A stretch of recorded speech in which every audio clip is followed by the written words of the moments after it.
గనుక మనం నేరుగా వాక్యంలోకి వెళ్దాం.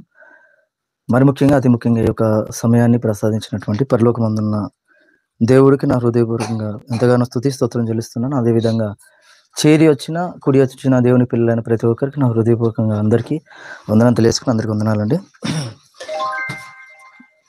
దేవుడు ఒక విషయాన్ని మన ముందు ప్రస్తావించి మాట్లాడడానికి ఎంతో ఇష్టపడుతున్నాడు. అంశం పేరు వచ్చేసి కష్టుడే ఇష్టుడు. అంశం పేరు కష్టుడే ఇష్టుడు. ఈ పాయింట్లోకి వెళ్ళి ఆలోచిద్దాం. కష్టుడే ఇష్టుడు. ఈ కష్టపడే వ్యక్తి, ఈ తత్వము దేవుడు ఎంతో పొగుడుతున్నాడు. కానీ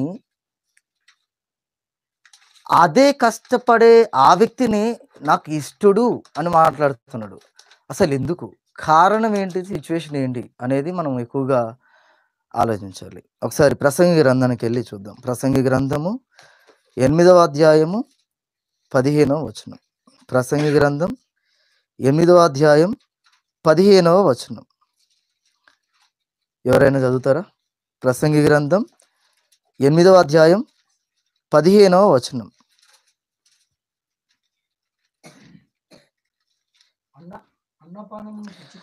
అన్నపానములు పుచ్చుకొని సంతోషించుట కంటే మనుషులకు లాభకరమైనదొకటియూ లేదు గనుక నేను సంతోషమును పొగడితిని. బ్రతికి కష్టపడవలనని దేవుడు వారికి నియమించిన కాలమంతయు ఇదియే వారికి తోడుగానున్నది. అందరు అడిగే ప్రశ్నకు యాక్చువల్లీ మనందరికి ఒక క్వశ్చన్ ఉంటుంది. ఏంటంటే, భూమి మీద దేవుడు నన్ను ఎందుకు పంపించాలి? నా జీవితానికి ఈ కష్టాన్ని ఎందుకు ఇవ్వాలి? నా భవిష్యత్తు ఎందుకు ఇలా ఉండాలి? మళ్ళొకసారి, దేవుడు భూమి మీదకి నన్ను ఎందుకు పంపించాలి? ఈ కష్టాన్ని నాకే ఎందుకు ఇవ్వాలి? లేనిపోని రోగాలు నాకెందుకు రావాలి? లేనిపోని ప్రాబ్లమ్స్, ఇబ్బందులన్నీ నాకెందుకు రావాలి? మనకు వచ్చే ప్రశ్నకి దేవుడిస్తున్నటువంటి జవాబు ఏమని? కష్టమంతయు నేను నరులకు ఇచ్చి తిని. ఎందుకు ఇచ్చాడు? ఏదైనా ఉందా?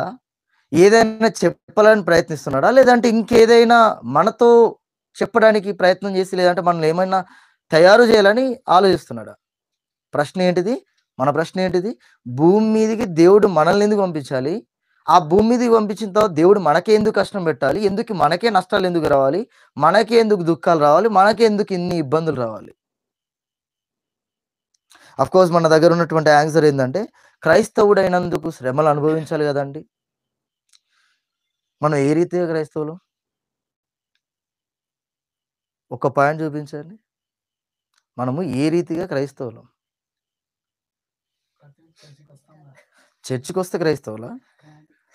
వైట్ కలర్ బట్టలు వేసుకుంటే క్రైస్తవులా?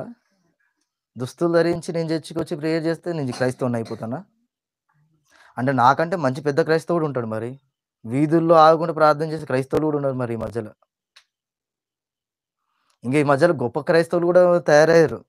ప్లేట్లో యేసుప్రభు వారు బొమ్మను పెట్టేసి కొంచెం రూపాయి 2 రూపాయలు వేయనని చెప్పేసి వస్తున్నారు. మరి వాళ్ళు పెద్ద క్రైస్తవులే కదా. మరి మీ భాష లెక్క, మీ మాట లెక్కనే క్రైస్తవులని నమూనాలు ఏంటి? మనకు అసలు ప్రూఫ్స్ ఏంటి?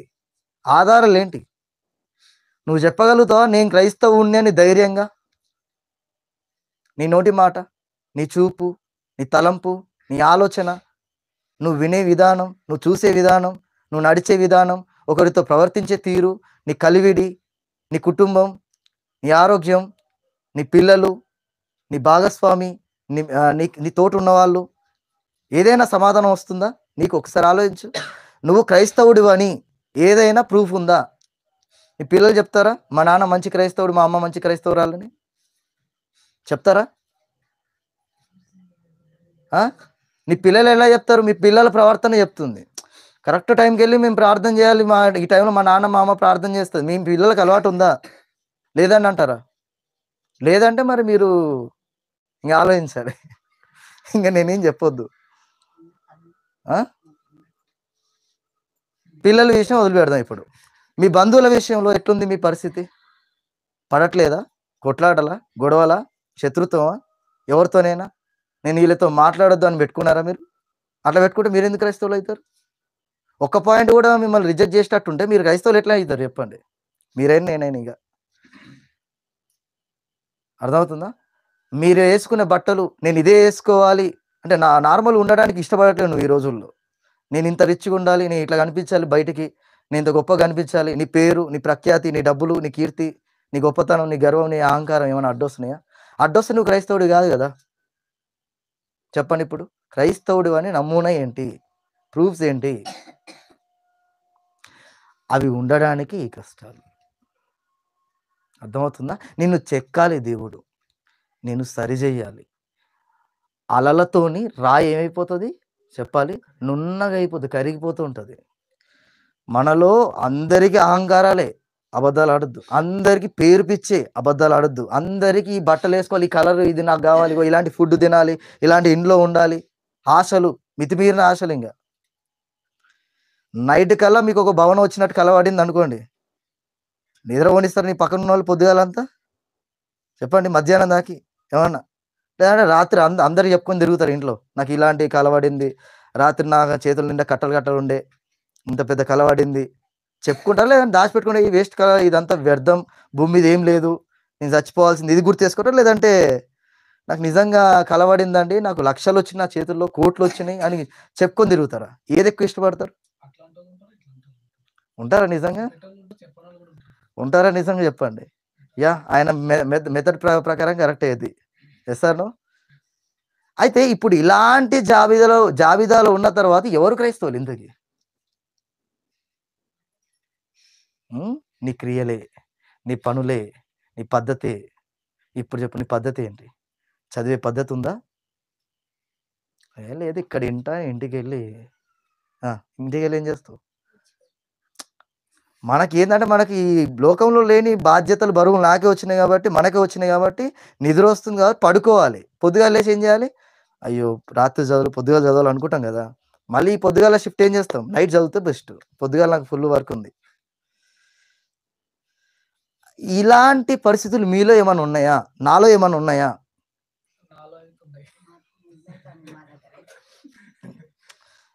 మీరు ఆలోచించి చెప్పండి. ఎందుకంటే దేవుడు వింటున్నాడు ఇక్కడ. వాక్యం అనేది జరుగుతుంది. దేవుడు గూడా వింటున్నాడు. ఎలాంటి వాళ్ళు ఎవరెవరు వాళ్ళ మనసులో ఏం చెప్తున్నాయి దేవుడు వింటున్నాడు. నా మనసైనా, మీ మనసైనా దేవుడికి స్పష్టం. కాబట్టి ఆలోచించి ఆన్సర్ ఇవ్వండి. ఒకవేళ నేను కవర్ చేసుకోవాలని ప్రయత్నం చేసి ఆన్సర్ ఏదో మీరు ఇదే చెప్తున్నారు నేను గొప్పోడని చెప్పుకున్నా కూడా దేవుడు తెలుసు కదా అక్కడ. కాబట్టి కొంచెం ఆలోచించి ఆన్సర్ ఇవ్వండి. ప్రార్థన విషయంలో ఏమున్నాయి అట్లా? మిమ్మల్ని అనట్లేదు సార్. అందరిని అంటున్నా. ప్రార్థన విషయంలో ఏమైనా ఉందా? సరే ఇంత గొప్పగా ఉందంటున్నావు మరి. కష్టంలాగానే ఎందుకు దేవుని దగ్గరికెళ్ళి ప్రార్థన చేయాలి మరి? కష్టంలాగానే దేవుని దగ్గరకొచ్చి బైబిల్ ఏం చదవాలి మరి ఆ టైంలో? చేసేవన్నీ ఆ పనులు మళ్ళీ వచ్చేవి కరెక్టా ఇవన్నీ? చెప్పండి. అంటే దేవుడికి ఇలాంటి వ్యక్తులు నచ్చరు. ఇప్పుడు నేను ఇంత గొప్పగా చెప్పి నేనే అట్లుంటే నచ్చుతానా? నేను భయపడాలి. మీరు భయపడాలి. నేను కరెక్ట్‌గుండాలి. మీరు కరెక్ట్‌గుండాలి. కరెక్ట్ లేనిది వాక్యమే ఎందుకు మనలో పని చేయకపోతే మనలో పని చేయాలి గదా! అంటే కష్టపడేవాడు ఇష్టుడెలా అయితాడు? కష్టపడేవాడు దేవుడికెలా ఇష్టుడైతాడు? కష్టపడితేనే గాబట్టి. దేవుని పనిలోనే కష్టపడాలి. శరీర కోరికలు నిన్ను ఆపుతున్నాయి. నన్నెక్కువ ఆపుతున్నాయి. నేనింక కంట్రోల్ జేసుకోలేను. నా వల్ల గాదు. ఆశ నిగ్రహం నాలో లేదు. ఆ వస్తువు చూస్తే నాకెందుకో నేనే గొనాలనిపిస్తుంది. వాడెందుకు గొన్నాడు నాకు ఊకే విరక్తొస్తుంది. నేనెందుకు గొనలేను? ఆ వస్తువు ఆ ఇంట్లో ఉంది. మా ఇంట్లో ఎందుకు లేదు? ఇలాంటి ఆశా నిగ్రహాలేమన్నా మీ దగ్గర ఉంటే, నా దగ్గర ఉంటే కష్టపడాలి గదా! ఈ ఆశా నిగ్రహం విషయంలో. మీకు 9 ఆత్మఫలాలు తెలుసా తెలీదా? విన్నారు గదా! బహు చక్కగా తెలుసు మళ్ళీ. కదా! ఎన్ని సార్లు ఇనలేదో. పాపం అయ్యగారి చెవిలో ఎన్ని సార్లు బూర ఊదినట్టు ఊదిందో మనకు తెలీదు గానీ, బాగా ఫిక్స్ అయిపోయింది. కానీ కాస్త అటు ఇటు అయిపోతాం. అంతేనా ఆత్మఫలాలలో? లేదని చెప్తారు టక టక టక టక. చెప్పండి ఆన్సర్ మీకే. క్వెషన్ మీకే ఆన్సర్ నాకు. ఆన్సర్ లేదా? ఆత్మఫలాలు టక టక చెప్తారా? హ్మ్. ఆ! ఇంక అయిపోయింది. మంచితనం దగ్గరకొచ్చి మన మంచితనం అక్కడనే ఆగిపోయింది. మిగతాయన్నీ నాకు తెలవదు ఇగ నువ్వే చెప్పుకోవాలి బైబిల్‌లో ఉన్నాయి. మీరు నాకు వదిలేసిర్రనమాట. మంచిదే అండి. సరే. ఇప్పుడు ఈ ఆత్మ ఫలాలల్ల మీరేమైనా కష్టపడుతుర్రా? నా ప్రశ్న. ప్రేమ, ప్రేమ విషయంలో కష్టపడుతుర్రా? సంతోషం విషయంలో? సమాధానం విషయంలో? ఈ ఆత్మ ఫలాలన్నీ 9 ఉన్నాయి. ఈ 9 ఆత్మ ఫలాల విషయంలో వచ్చే సంవత్సరం చూసుకుందాం అని పోస్ట్‌పోన్ చేసిర్రా మీరేమన్నా? నిజం చెప్పండి పోయిన సంవత్సరం ఉంది. కొన్ని చేయాలనుకున్నారు. ఈ సంవత్సరం స్కిప్ చేసిర్రు కదా మీరు. పాస్ చేసిర్రు. అయ్యో! 2023లో నేను బ్రతకలేదు. 2024లో నేను బ్రతకాలి. అనుకున్నారా ఎవరైనా ఇక్కడ? పాస్ చేసిర్రు కదా కొన్ని. ఈ సంవత్సరం నా వల్ల కాలేదు. వచ్చే సంవత్సరం నేను చేయాలి ఖచ్చితంగా. అనుకున్నారా? అనలేదా? లేదంటే నాలో చెడ్డ చెడ్డ లక్షణాలున్నాయి. పర్లేదులే కొంచెం చూద్దాం. టైం పడతది. అట్లాంటి సిట్యుయేషన్ మనదేమన్నా ఉన్నాయా? ఉన్నాయా లేవా? బయటకి చెప్తే ఎట్లా లాక్ అయిపోతామని ఆలోచిస్తారేంది? జైల్లోకి ఎవరు పెట్టరు. దేవుడు చూస్తాడు అంతే. అంతేనా? ఇంకా చాలా ఘోరంగుందా? ఆ! సమాధానాలు లేవు. ఇంతకుముందు గడగడ వచ్చినాయి. నేను షాక్ అయిపోయినా. ఆన్సర్స్ టకటక వచ్చినాయి. ఏంది ఇప్పుడు బావుంటది అనుకోని నేను అనుకున్నా. ట్రైన్ అప్పుడే బండి ఆగిపోయిన తర్వాత నాకు డౌట్ వచ్చింది. ఎందుకు ఈ బండి ఆలోచిస్తుందంటే ఏంటిది? ఎక్కడ నేను దేవుడి మధ్య చిక్కిపోతున్నానా? ఆల్రెడీ చిక్కిపోయినాం. చిక్కొని పోయినాం. ఎందుకంటే దేవుడికి అన్నీ తెలుసు కదా! మన మనసు మొత్తం. ఇంకా భయపడడం ఎందుకు? చెప్పాలి కదా బయటికి. ఒప్పుకుంటేనే ఒప్పుకొని విడిచిపెట్టడమే గొప్ప భాగ్యం మనకు. ధన్యత ఏంటిది? మనలో ఉన్న తప్పులను ఒప్పుకొని దాచిపెట్టుకోవాల. విడిచిపెట్టాలి గదా! యాక్చువల్లీ మనం జేసిందదే. చర్చిలో బాగా ఏడుస్తాం. లేదంటే మనకి ఎవరైనా కలిసి వాక్యం చెప్పిరనుకో బాగా ఒప్పుకుంటాం. నా తప్పయిపోయింది. నేను ఇలా అలా అని ఒప్పుకుంటాం. ఇక వారం తర్వాత చూడాలి ఇగ అయ్యగారి, అమ్మగారి వేషాలు ఏంటి చెప్పాలి. ఎప్పట్లాగానే. ఎందుకు ఎప్పటిలాగా మారింది? నువ్వు క్రైస్తవుడే గదా! గల్లీ గల్లీ చెప్పుకొని తిరుగుతావు గదా! ఇల్లు చెప్పుకొని తిరుగుతావు గదా! క్రిస్మస్‌కొస్తే ఏం చేస్తాం? రక్షణ, రక్షణ, రక్షణ ఇంగ నీకు లేని రక్షణ ఇంగ ఇల్లుకి మొత్తం పాస్ చేస్తావు. ఏమని? యేసుప్రభు పుట్టెను, పుట్టెను, పుట్టెను, పుట్టెను, పుట్టెనని. చేసినవా చేయలేదా డిసెంబర్‌లో? ఆ! Very good. బ్రహ్మాండమైన పని చేసిర్రు మరి. అసలు ఆయన పుట్టిండు గాదు వచ్చిండు. వచ్చిన ఆయన నువ్వు పుట్టిండు, పుట్టిండని చెప్పుకొని తిరిగినవు ఓకే. బానే ఉంది. మరి నీ పని పరిస్థితి ఏంటిది? నీ ఫలితం ఏంటి? చెప్పండి. నువ్వు చెప్పుకొని తిరగాలా? నీ బ్రతుకు చెప్పుకొని తిరగాలనా లోకంలో? మరి బ్రతుకు లేకుండా నీ నోరెందుకు? ఆన్సర్ ఇవ్వండి. బ్రతుకా నోరా? బ్రతుకు. బ్రతుకే లేనిది నోరు లేచిందంట. లేవలేదా డిసెంబర్‌లో? ఆ! జుట్లు పట్టుకొని కొట్టుకున్న అమ్మగారులే డోర్ డోర్ తట్టి చెప్పిరంట. నేడు రక్షకుడు పుట్టెనని. ఏ అమ్మగారులు? జుట్టు పట్టుకున్న అమ్మగారులే. మరి తీసినోళ్ళు ఏమనుకోవాలి? అయ్యో! ఇంత పరిశుద్ధురాలు, ఇంత పరిశుద్ధురాలు మా ఇంటికొచ్చి తట్టింది. ఏం చెప్తుంది ఇంతకి? రక్షకుడు పుట్టెను. మరి ఈమెనే ఏం చేసింది ఆ రోజు? మరి రక్షకుడు గుర్తు రాలేదా? ఏది మన జీవితం? కష్టపడాలా వద్దా? దేని విషయంలో కష్టపడాలని తెలుసు? దేని విషయంలో? నా కడుపు కూటి. నేను చదవాలన్నా కష్టపడాలి. నేను బ్రతకాలన్నా కష్టపడాలి. డబ్బులు రావాలన్నా కష్టపడాలి. ఇల్లు ఎదగాలన్నా ఇవి తెలుసు ఓకే. ఇవి చిన్న పోరని కూడా తెలుసు. చెప్పుకొని తిరుగుతాం గదా! చిన్న పోరడు ఒకవేళ ఎవరైనా ఎదిగినోళ్ళు ఉంటే ఏం చెప్తాం చెప్పండి? అరె! నీ చేతిలో డబ్బులు లేవు, ఏమి లేవు, పని లేదు, ఏం లేదు. ఏం తిరుగుతావురా పెద్దయిన తర్వాత ఏం బ్రతుకుతావురా అని అంటాం. అంటే చిన్నప్పటి నుంచి నేర్పిస్తున్నాం. ఓకే. బానే ఉంది. నీ ఆత్మీయ జీవితం పరిస్థితి ఏంది మరి? చెప్పుకుంటున్నావా? నాలో ఇవి లేవు. మరి నేను ఆత్మీయ జీవితంలో ఎదుగుతున్నానా? లేదా? పరలోకానికా? నరకానికా నా దారి? ఆలోచిస్తున్నావా? లేదంటే పర్లేదులే అయ్యగారు అట్లనే చెప్తారు. మేము వదిలిపెడదాం. ఏం వదిలిపెడదాం? మాటలను వదిలిపెడదాం అంతే. ఉందా ఇలాంటిది? చెప్పుకోవడానికి క్రైస్తవుడు అని చెప్పుకుంటాం చూడు. దేవుడికి అవమానం అదే. చెప్పుకోవడం అవమానమా? బ్రతకకుండా చెప్పుకుంటున్నావు నువ్వు. జీవించకుండా చెప్పుకుంటున్నావు. బయటున్నోడు గూడా మా ఇంటికి రాంగానే ఏం జేయాలి? ఏం అర్థం గావాలి? ఈళ్ళు క్రైస్తవుడు. ఎట్లా అర్థం గావాలి ఆళ్ళకి? వాక్యాలు రాసి పెడతాం గాబట్టి. మరి బ్రతుకు?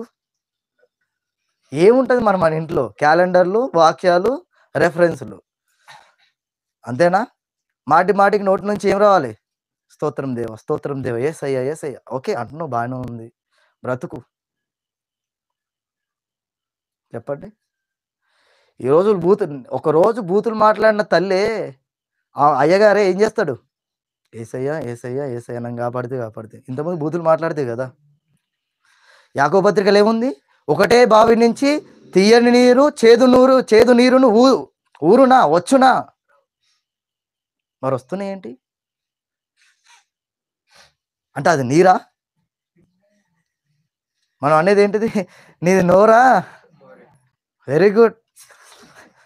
మీకు మీరే చెప్పుకుంటారో లేదంటే ఇంకెవరు చెప్తున్నారు నాకు అర్థం కావట్లేదు గానీ మంచి పనది. అర్థం చేసుకోండి. అబద్ధాలు గూడా అదే. బూతులకు మాత్రం కాదు అది. అబద్ధాలకు గూడా వర్తిస్తుంది. మీరు అబద్ధాలు ఆడుతున్నారా? ఒకసారి గుడ్డ మీద చేతేసుకొని ఆలోచించండి. చిన్న పిల్లలతోని అబద్ధాలు ఆడించడం. మనమే నేరుగా వెళ్ళి అబద్ధాలు ఆడడం. జరిగినాయా? డబ్బులు దాచిపెట్టి నా దగ్గర ఈ మధ్యలో అంట మొత్తం వరల్డ్‌లో అనొద్దు గానీ విమెన్స్ ఎక్కువైపోతారంట. ఎందుకు? హస్బెండ్ తెలవకుండా అమ్మగారు ఎళ్లి పోపుల డబ్బాలో మొత్తం జమ చేస్తుందంట. హస్బెండ్‌కి ఏం చెప్తుందట? చెప్పాలి. పైసలన్నీ దొరకట్లేవు మరి. నెలగంగానే అమ్మగారు ఏం చేస్తదంట? అదే డబ్బుల నుంచి తీసుకొచ్చి నేనున్నది తీసుకో అని ఇస్తదంట. అయ్యగారు షాకు.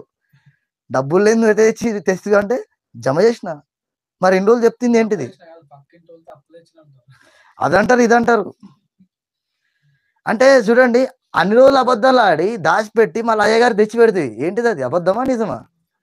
ఇప్పుడు చెప్పండి, మన జీవితాలు అబద్ధాలు ఉన్నాయా? ఒకటి మోసం చేస్తున్నావు. మోసం అంటే ఏంటిది? మోసం అంటే ఏంది చెప్పండి? చేసేదాన్ని తెలుసు సారు. మోసం అంటే ఏంది చెప్పండి? మీ భాషలో వచ్చు.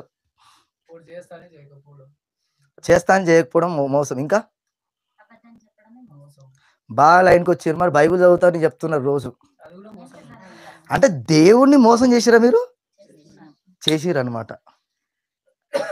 ఇప్పుడు చెప్పండి, మనుషులను మోసం చేసి బ్రతికినోళ్ళు ఒకటి పక్కన పెట్టండి. దేవుని మోసం చేసినోళ్ళు ఎంత డేంజర్ ఇది. హార్డ్ వర్క్ చేయాలా, కష్టపడాలా, ఇవన్నీ పోవాలంటే కష్టపడాలి. జీవితంలో ఈ కష్టానుభవాన్ని మీకు తెలియాలి, మనకు తెలియాలని ఈ జీవితాన్ని కష్టాన్ని పెట్టిన దేవుడు నీ ఆత్మీయ జీవితాన్ని కూడా కష్టపడు. కష్టపడేది ఇష్టపడుతూ చేస్తున్నావా? పాయింట్. కష్టపడేది ఇష్టపడుతూ చేస్తున్నావా? లేదంటే నేను రోజు లేస్తే కష్టపడాలని బద్ధకంతో వెళ్ళి మనస్ఫూర్తిగా చేయకుండా చేస్తున్నావా? ఇప్పుడు చర్చికి పొద్దుగాల లేచి రావాలి. ఫర్ ఎగ్జాంపుల్ మీకు క్వశ్చను, మబ్బుల 5 గంటలకు ఆరాధన. మీలో ఎంతమంది వస్తారు చెప్పండి? పెట్టలేండి, అంత హింసించే రాక్షసులు ఎవరు లేరు. 4 గంటలకు 5 గంటలకు ఆరాధన ఉంది. పొద్దుగాలనే రూల్ ఏంటంటే స్నానం చేసుకొని రావాలి. చల్లనీళ్ళతో స్నానం చేసుకొని అనుకోండి, కొద్దిసేపు రూల్స్ అనుకోండి, జస్ట్ జరసేపు అనుకోండి. మీకు చిన్న కండిషన్సే. ఆరాధనలో వచ్చి కూర్చోవాలి, స్నానం చేసి వచ్చి కూర్చోవాలి. ఎంతమంది లేస్తారు? అంతేనా? కష్టం అంటే కష్టమే. ఇప్పుడు అలాంటి రూలే పెట్టిరు. కాసేపు అనుకోండి. ఇష్టం లేక వస్తారా, ఇష్టంతో వస్తారా? అది పాయింట్. నేను అదే చెప్తాను, అదే పాయింట్. ఇప్పుడు దేవుని సన్నిధిలో మీరు వచ్చి కూర్చొని వాక్యం విన్నారు. అదే వాక్యాన్ని జీవితంలో రావాలి. మీరు ఇష్టపడుతూ దాన్ని లోపలి తెచ్చుకుంటున్నారా? అమ్మో, నన్ను ఇప్పుడు ఈ జీవితం లేకపోతే నాకు పరలోకం ఇవ్వడు, ఇలాంటి కండిషన్స్ ఉన్నాయి అనే ఏదో దానికోసం మీరు అతి సంపాదించుకుంటున్నారా? ఈ రోజులు ఏమైపోతుందంటే, ఇది లేకపోతే నీకు పరలోకం రాదు ఈ మాట మీద మీరు బ్రతుకుతున్నారా? లేదంటే అయ్యో నేను నిజంగా దేవుని బిడ్డను, నేను అలానే ఉండాలి, ఆ నిశ్చయితతో బ్రతుకుతున్నారా? మీరు దేనికోసం జీవిస్తున్నారు? ఇప్పుడు మీరు అబద్ధం ఆడారు, అబద్ధం మానేయాలి. పరలోకం రాదంటే మానేస్తారా? మీరు దేవుని పిల్లలా లేదా అంటే మానేస్తారా? ఈ రోజులు ఏమైపోతుంది, మీకు అంటే భయపెట్టే మాటలు ఎలా ఉండాలి? బ్లాక్ మెయిలింగ్ మాటలను చూసిరా? మీకు పరలోకం రాదు అనగానే వెంటనే ఏమైపోవాలి? అమ్మో నేను అబద్ధం ఆడొద్దు. ఇది కరెక్టా? నేను దేవుని కుమారుడు అన్నప్పుడు దేవుని లక్షణాలు నాలో ఉండాలి కాబట్టి నేను అబద్ధం ఆడొద్దు. ఏది మంచిది ఇందులో? మరి మీరు ఎందుకు ఇది ఆలోచిస్తారు? ఫస్ట్ పాయింట్ని దేవుని పిల్లలుగా ఎందుకు ఆలోచించలేకపోతున్నారు? అప్పుడు ఆలోచించకపోతే మీరు క్రైస్తవులు ఎలా అవుతారు? అంటే ఒక దాని గురించి ఆశ పెడితేనే మీరు బ్రతుకుతారా? లేదంటే ఆటోమేటిక్గా నేను ఇలా ఉండాలని బ్రతుకుతారా? చెప్పండి. ఇప్పుడు ఉదాహరణ ఆలోచిద్దాం. హైబ్రిడ్ పండ్లు ఎక్కువ ఇష్టపడతారా? న్యాచురల్గా వచ్చే పండ్లు ఎక్కువ ఇష్టపడతారా? దేవుడు కూడా అదే అంటాడు. ఏదో ఎరవేసి ఏదో ఆశ పెడితే బ్రతకడం కాదు దేవుడికి. ఆటోమేటిక్గా దేవా నీకు లోబడతా, నీ లక్షణాలు నాలో రావాలి అని ఆ నిశ్చయతతో ఉన్న వాళ్ళే దేవుడికి కావాలి. మరి మీరు ఎలాంటి గ్రూప్లో ఉన్నవాళ్ళు? నేను ఎలాంటి గ్రూప్లో ఉన్నాను? ఏదో బ్లాక్మెయిల్, ఏదో పరలోకం నరకం వీటి విషయాలు ఆలోచిస్తారా? నేను దేవుని కుమారుని కాబట్టి ఇవే నాలో ఉండాలి, దేవునిలానే ఉండాలి, దేవుని లక్షణాలు నేను నాలో ఉండాలి, న్యాచురల్గా ఉండాలి, ఆ పద్ధతితో ఉన్నారా? ఏ కేటగిరీ తలదించుకుంటున్నారండి? ఏ కేటగిరీ లేవు కదా మనలో ఇవి.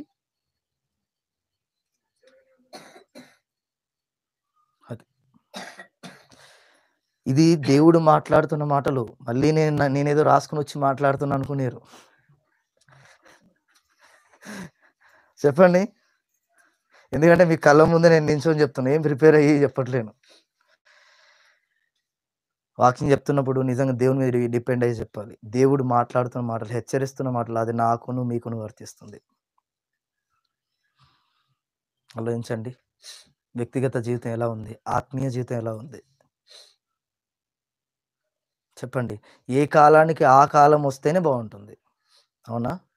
మరి నీలో దేవునిలో నుంచి వచ్చిన నువ్వు నీలోకి ఏమొస్తున్నాయి? లోకపు అలవాట్లు ఏమైనా వచ్చినాయా? ఆ రోజుల్లో నేను ఇవి వినేవాడిని కాదండి. ఈ రోజుల్లో ఎందుకు కొంచెం టెంప్ట్ అయి వింటున్నాను అనేది ఏమైనా ఉందా నీ దగ్గర? ఉందా? ఏదైనా మాటలైనా, పాటలైనా, సినిమాలు లాంటివి ఏవైనా వచ్చినాయా మీ కళ్ళ ముందు? తారసపడ్డాయా? చూసిరా మీరేమన్నా? చూస్తే మీరు దేవుని ముంగట దేవుణ్ణే మోసం చేసినట్టు మీరు చేసిరా? అది మీ మనసుకు తెలియాలి, దేవుడు చెప్పుకోవాలి మీరు. ఇప్పుడు చెప్పండి, క్రైస్తవులమా మనం? ప్రశ్న మనకి. మీకు ఒక రెఫరెన్స్ గుర్తుకు రావాలి. ఏమని? దేవుడు జలడ వేరుపరుస్తాడు. దేన్ని? గోధుమలను వేరుపరుస్తాడా? ఒకటి చేస్తాడా? ఇప్పుడు మనలో ఎవరు గురుగులు, ఎవరు గోధుమలు? అందరూ అంతే అంటారా? ఇందుకు గొంపదేశి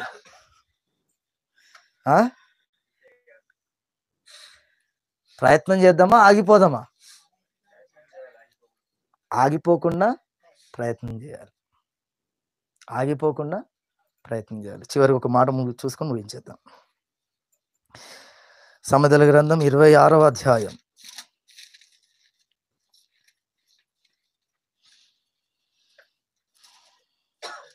సామెతల గ్రంథం 26వ అధ్యాయం 15వ వచనం. ఈ పాయింట్ చదువుతున్నప్పుడు మీకు ఒక పాయింట్ గుర్తు రావాలి. ఇది ఎప్పుడైనా చెప్పిండా అనేది గుర్తుకు రావాలి. 15వ వచనం, 26వ అధ్యాయం 15వ వచనం.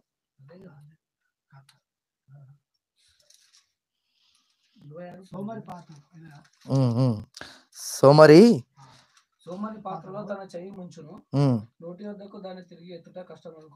ఇది ఎప్పుడు చెప్పినా చెప్పండి. చెప్పారా ఎవరైనా? ఎవరు? సంతోషం, ధన్యం. ఆ పాయింటే ఈ పాయింట్. ఇది యాక్చువల్గా 5వ పాయింట్. యాక్చువల్ ఇది గుర్తుకొచ్చింది అనుకుంటా. రిలేటెడ్ దేనికో దానికి. తలాంతుల విషయంలోనే ఈ పాఠం ఇది. సో క్రైస్తవుడు అయితేనే నీకు తలాంతులు. దేవుడిలో నువ్వు నిజమైన క్రైస్తవుడు అయితేనే నీకు తలాంతులు వర్తిస్తాయి. నువ్వు క్రైస్తవుడిగా కాకుండా డూప్లికేట్ అన్నట్టుగా, నకిలీ అన్నట్టుగా బ్రతికితే ఆ తలాంతులు నీలో పని చేస్తాయా, పని చేయవా? అంటే ఇప్పుడు నీలో కొన్ని తలాంతులు దేవుడు నీకు ఇచ్చాడు. అవి నువ్వు ఉపయోగించలేకపోతున్నావు. నువ్వు దాన్ని వాడుకోలేకపోతున్నావు. అసలు నీకు తలాంతులు ఏంటో తెలియట్లేదు. నువ్వు పాటలు బాగా పాడతావా? వాక్యం బాగా చెప్తావా? లేదంటే బాగా పాటలు రాస్తావా? లేదంటే వాక్యం బాగా చదువుతావా? లేదంటే పక్కన వాళ్ళకి బాగా చెప్తావా? ప్రార్థన చేస్తావా? ఈ తలాంతులు నీకు ఒకవేళ గుర్తు లేకపోతే, అసలు నీకే కన్‌ఫ్యూజన్ ఉంటే, అసలు నా తలాంత్ ఏంటి అని నీకు ఒకవేళ కన్‌ఫ్యూజన్ ఉంటే, ఒక మాట, నువ్వు నిజమైన క్రైస్తవుడివి, క్రైస్తవురాలుగా అయితే ఆ తలాంతుల విషయంలో నీకు ఒక ఎంపిక ఉంది. అంటే దేవుడు ప్రతి ఒక్కరికి ఒక్కొక్క తలాంత్ ఇస్తాడు. అనొద్దిలా, నేను నాకు ఈ తలాంతు లేదు అని నువ్వు అనొద్దు. ఖచ్చితంగా దేవుడు పుట్టి ఉన్నటువంటి ప్రతి ఒక్క వ్యక్తికి తలాంతులిస్తాడు. కానీ నువ్వు గుర్తించలేకపోతున్నావంటే ఎక్కడ వెనుకబడి ఉన్నావు? ఎక్కడ వెనుకబడి ఉన్నావంటే క్రైస్తవుడు అని పేరు మాత్రం చెప్పుకుంటున్నావు గానీ బ్రతుకులో మాత్రం లేదుగా కాబట్టి ఆ తలాంతు నీలో పని చేయట్లేదు. అందుకే దేవుడు ఒక మాట చెప్పిండు ఏమని? ఉంటే వెరీ గుడ్. కరెక్ట్ టైంకి గుర్తుకొస్తాయి. అదే నాకు ఆశ్చర్యం, వండర్‌ఫుల్ నిజంగా. అదే కావాలి దేవుడికి. ఆ! ఉంటే రివర్స్ చెప్తున్నారేంటి మళ్ళీ? బండి మళ్ళీ చెప్పండి. ఉంటే నాకు ఈ పాయింట్ చెప్పండి కరెక్ట్‌గా. చల్లగానా ఫస్ట్ లేదంటే వెచ్చగానా? ఏది ఫస్ట్? ఆ అన్నని ఇంతకుముందు వెచ్చగా అన్నాడు. ఏది ఇంత కరెక్ట్ చెప్పండి నాకు. అంటే ఆప్షన్స్ నేను 2 చెప్తా. ఏదైనా ఒకటి నువ్వు సెలెక్ట్ చేసుకో. నాకు కరెక్ట్ చెప్పండి. చల్లగా ఫస్ట్ వస్తదా? చల్లగా ఫస్ట్ వస్తదా? ఏమని ఉంటది? వాక్యం చెప్పండి first reference. Tell me that. ఇది బాగా క్లారిటీ మనకు. ఏ పదం క్లారిటీ? లాస్ట్ పదం ఏంటిదది? ఎన్నిసార్లు విన్నామో మనం అది. విన్నామా? వినలేదా? మరి విన్న తర్వాత కూడా అప్పుడప్పుడు నేను ఎందుకు బతకలేకపోతున్నాను ఎందుకు అంటున్నావు నువ్వు? తెలిసి కూడా బతకట్లేవంటే ఏంటిది? చెప్పండి. ఒక చిన్న ఎగ్జాంపుల్ ఉంటది. ఫోన్ కంట బ్యాటరీ పెడితే ఛార్జింగ్ పెడితే గానీ ఫోన్ పనిచేయదంట. స్విచ్ ఆఫ్ అయితే. ఆన్ కాదు కదా! అంటే దానికి ఏది అవసరం? నీకు కూడా ఏం కావాలి ఇప్పుడు? ఛార్జింగ్ కోసం వస్తున్నా కానీ ఛార్జింగ్ లో అయిపోతుంది వెంటనే ఇక్కడ దాటిన తర్వాత. మీ నిజ జీవితంలో ఒకవేళ ఫోన్ వెంటనే లో బ్యాటరీ వెంటనే స్విచ్ ఆఫ్ అయిపోతుందంటే ఛార్జింగ్ ఎంత పెట్టినా కూడా బ్యాటరీ మొత్తం డౌన్ అయిపోయి స్విచ్ ఆఫ్ అయిపోతుంది. మీరేం చేస్తారు నెక్స్ట్ ఆ ఫోన్‌ని? ఛార్జింగ్ పెట్టినా కూడా మళ్ళా లో అయిపోయి మొత్తం స్విచ్ ఆఫ్ అయిపోతుంది. ఆ? చెప్పండి. దాన్నే వాడతారా? లేదంటే ఇంకా మీకు మంచి డబ్బులు వచ్చినాయి, మీ చేతుల్లో డబ్బులు ఉన్నాయి బాగా. కొత్త ఫోన్ తీసుకుంటారా? అంటే మారుస్తారు ఫోన్‌ని. ఓకే. ఓకే. ఇప్పుడు జీవితం విషయంలో మరి జీవితం ఎందుకు మార్చుకోలేకపోతుర్రు మీరు? మార్చుకుంటున్నారా? వాక్యం వింటున్నారు ఎన్నో పాయింట్స్. మార్చుకోగలుగుతున్నామా? లేదా నా వల్ల కాదండి కష్టమైనున్నాయి కొన్ని పదాలు, కొన్ని మాటలు, కొన్ని అలవాట్లు పోవట్లేవు నాలో నుంచి. ఎందుకో నేను డబుల్ మీనింగ్ బాగా మాట్లాడుతున్నానండి. నాలో నుంచి పోవట్లేదు అంటారా? ఏదైనా.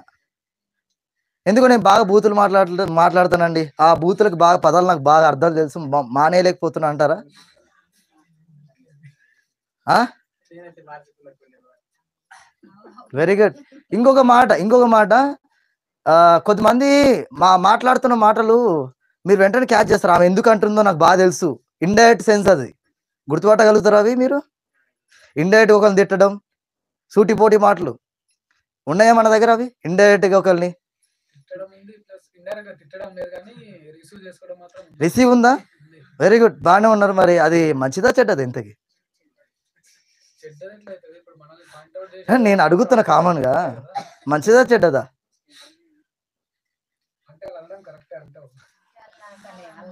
చెప్పండి. ఒకసారి డబుల్ మీనింగ్ డైలాగ్ మీకు తెలిసినాయి. అది మంచిదా చెడ్డదా? మీరు కరెక్ట్ పాయింట్ రావట్లేరు. ఇప్పుడు హవ్వ ఆదాముకి మంచి చెడ్డల వృక్ష ఫలము అక్కడ ఉందని తెలుసు. అంటే చెడ్డదంటే ఏందో తెలుసు. ఇప్పుడు వాళ్ళు తప్పు చేసిరా? ఉప్పు చేసిరా? తెలుసుకొని. ఆళ్ళింకా తినలేదండి. నేనేమంటున్నా, ఆళ్ళింకా చెట్టు ఫలం తినలేదు. కానీ ఆ చెట్టు చెడ్డది అని తెలుసు వాళ్ళకి. ఇప్పుడు ఆళ్ళు పాపులా పరిశుద్ధులా ఇంతకి తినకంటే ముందు? అదేంది చెడ్డదాని గురించి తెలుసు గదా! ఆ? అంటే అది తెలిసిన తర్వాత నువ్వు ఫాలో అవ్వితే అప్పుడు నువ్వు చెడ్డవాడివి. అంటే నీకు అది చెడ్డదా, మంచిదా అని అవగాహన ఉండాలి. ఆ తరువాత నువ్వు అవగాహన ఉన్న తర్వాత నువ్వు చేస్తే అది తప్పు. అర్థమవుతుందా? ఇప్పుడు చెప్పండి. తెలుగు లాంగ్వేజ్‌లో బూతులేందో తెలుసు, హిందీ లాంగ్వేజ్‌లో బూతులేందో తెలుసు, నాకు ఇంగ్లీష్ లాంగ్వేజ్‌లో బూతులేందో తెలుసు అని మీకు తెలిసిన వాళ్ళున్నారు.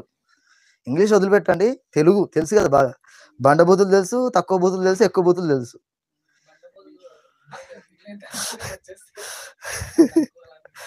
ఆ!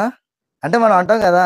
నేను పెద్ద పాపిని గాదండి, చిన్న పాపిని అంటారు గదా! అందుకే నేను అట్లా అన్నట్టు నేను వర్తించిన. చెప్పినానన్నమాట ఆ మాట. చెప్పండి. అట్లాంటి దోవలున్నారా? నేను చిన్న అబద్ధం ఆడలేదండి, పెద్ద అబద్ధం ఆడలేదని చిన్న అబద్ధం ఇలాంటి సాకులేమన్నా ఉన్నాయా? పక్కన వ్యక్తి దగ్గర రాంగానే "అరే! ఇదెందుకు జేసినావు ఈ పని" అని వెంటనే కారణాలు చెప్పడానికి రెడీ జేస్తారా మీరు జీవితాన్ని? చెప్పుకుంటున్నారు గదా మన జీవితంలో. అక్కడికి రాంగానే ఈ తప్పెందుకు జేసినావు అని వెంటనే అసలు నీ తప్పు చేయడం తప్పు గాదు ఇదసలు. నేను ఎందుకు జేసింది తెలుసా? అని కారణాలు చెప్తారా ఎవరితోనైనా? మీలో ఎవరైనా? అంటే ఏదైనా పని జేసి, అసలు నువ్వెందుకు ఈ తప్పు జేసినావు అనంగానే, అసలు నేను ఈ తప్పు జేయలేదు. తప్పెందుకు అనుకుంటున్నావు? నేనెందుకు జేశానో తెలుసా? కారణం ఉంది దానికి అని చెప్తున్నారా ఎవరైనా? ఒక సామెత ఉంది. 1000 అబద్ధాలైనా సరే అది మంచిదా? నేను అదే అంటున్నా. ఇప్పుడు 1000 అబద్ధాలు ఆడతారు. 1000 అబద్ధాలు ఆడి పెళ్లి చేయాలంటున్నారు. ఏది కరెక్ట్ ఇందులో?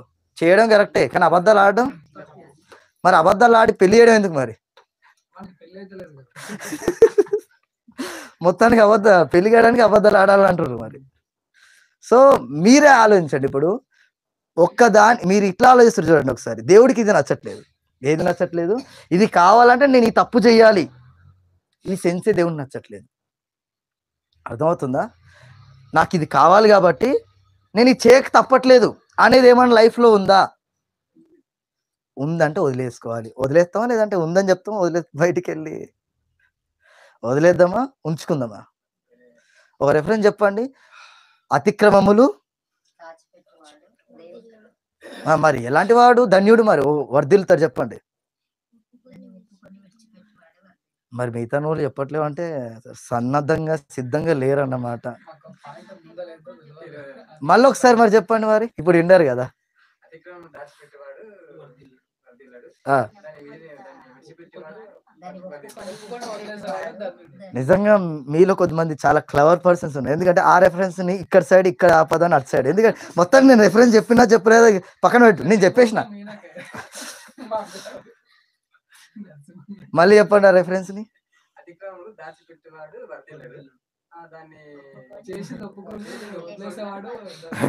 మళ్ళీ బండి అటు ఇటు అయింది.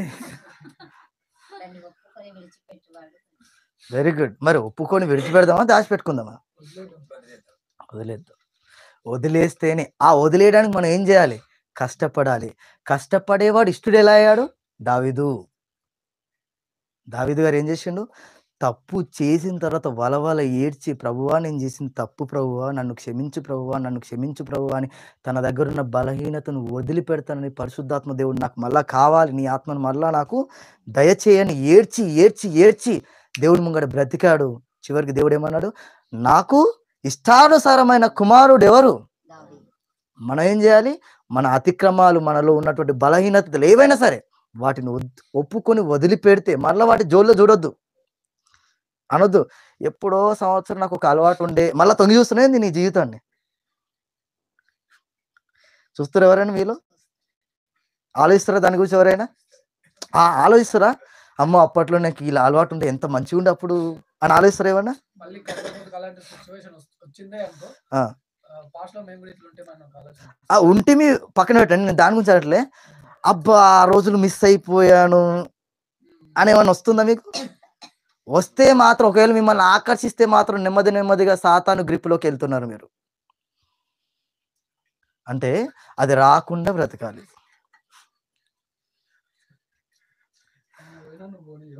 Very good. అది రాకుండా బ్రతకాలి. దేవుడు అదే చెప్తున్నాడు. ఏమని? దాన్ని ఒప్పుకొని విడిచిపెట్టడమే కావాలంటున్నాడు. కాబట్టి దేవుని కోసం సరిగ్గా బ్రతకడం అండ్ ఆల్సో ఒప్పుకొని విడిచిపెట్టి దాని ప్రకారంగా మనం జీవించడం దేవుడికి గావాలి. కాబట్టి అప్పుడే మనం దేవుడికి ఇష్టానుసారమైన పిల్లలం, ఇష్టలుగా బ్రతికే కుమారులంగా, పిల్లలుగా దేవుడి ముంగట ఉంటాం. కాబట్టి ప్రార్థన చేసుకుందాం. తల వంచుకుంటే చిన్న ప్రార్థన. ప్రార్థన. పరలోకమందున్న మా ఘన తండ్రి, మీ ఉన్నతమైన, ఘనమైన, దివ్యమైన, శ్రేష్టమైన నామానికి అనేకములైన వందనాలు, స్తుతులు, స్తోత్రం చెల్లిస్తున్నాను తండ్రి. ఇదిగోండి నాయన, మీ పిల్లలమైన మేమందరం తండ్రి కొన్ని మాటలు ఆలోచించగలిగాం తండ్రి. కేవలం మీరు మమ్మల్ని తండ్రి సంధించి కొన్ని ప్రశ్నలు అడిగారు. అవును తండ్రి. వాటికి మా మనసులేసి జవాబు ఇచ్చాయి తండ్రి. మా మా జీవితాలు ఎలా ఉన్నాయి? ఆసక్తిగా ఉన్నాయా? అనాసక్తిగా ఉన్నాయా? మీ ముంగట ఎలా ఉన్నాయి? మీ ముందర నటించే బ్రతుకులున్నాయా? ఏదో గొప్పకు పైగా కనిపించే వేషధారణ బ్రతుకులున్నాయా? భక్తి ఉందా? అనేది ఈరోజు ఈ వాక్యం చేత తండ్రి మేము విన్నాం. అవును తండ్రి. మమ్మల్ని మేము తండ్రి వాక్యము చేత కడుక్కొని, మమ్మల్ని మేము తండ్రి ఈ వాక్యం చేత తండ్రి ప్రశ్నించుకొని, మీ ముందర తండ్రి యోగ్యులముగా, నిర్దోషులముగా సరిగ్గా తండ్రి ఉండే బిడ్డలుగా మమ్మల్ని తయారు చేయమని ప్రాధేయపడుచున్నాం తండ్రి. అవును తండ్రి. మేము గురువులుగా ఉండడానికి ఇష్టపడట్లేదు తండ్రి. గోధుమలుగా ఉండడానికి ఇష్టపడుతున్నాం తండ్రి. పొట్టులో ఉండడానికి ఇష్టపడట్లేదు తండ్రి. గింజలుగా ఉండడానికి ఇష్టపడుతున్నాం తండ్రి. ఫలించే వారిగా ఉండడానికి ఇష్టపడుతున్నాం తండ్రి. ఫలం ఇవ్వని చెట్టులా ఉండడానికి ఇష్టపడట్లేదు తండ్రి. కావున తండ్రి మా పైన తండ్రి జాలి, దయ, మీ కరుణ సమస్తము కురిపించి తండ్రి మమ్మల్ని సరిజేయమని ప్రాధేయపడుచు. విన్నటువంటి వాక్యం నిష్ప్రయోజనం అయిపోకుండా తండ్రి మా హృదయంలో నూరంతలుగా ఫలమిచ్చుటకు సాయాన్ని కృపను అనుగ్రహించమని సమస్త మహిమ ఘనత ప్రభావాలు మీకే ఆరోపిస్తూ చెల్లిస్తూ ఈ ప్రార్థన క్రీస్తు పేరు అడిగి బ్రతిమలాడి వేడుకొనుచున్నాను తండ్రి. ఆమేన్. అందరికి వందనాలండి.